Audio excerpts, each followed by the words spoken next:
De plejer altid at skrive, Jørgen Hansen faktisk har skrevet melodi til dansk rock og roll.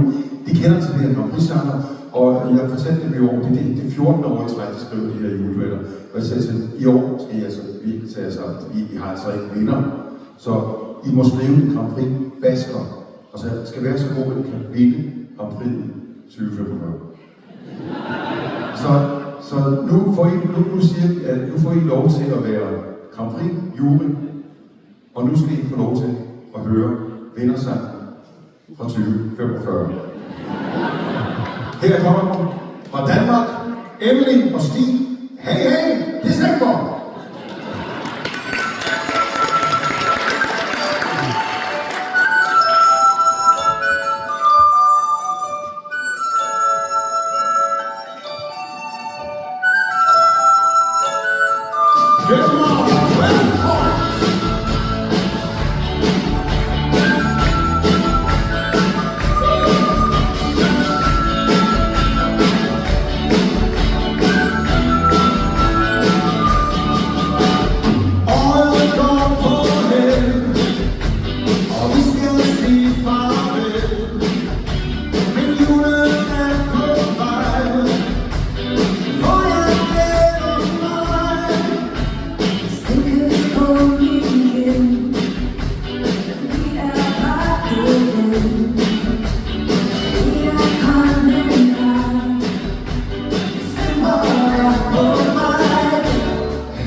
juryen har tænkt, det er jo vindersangen.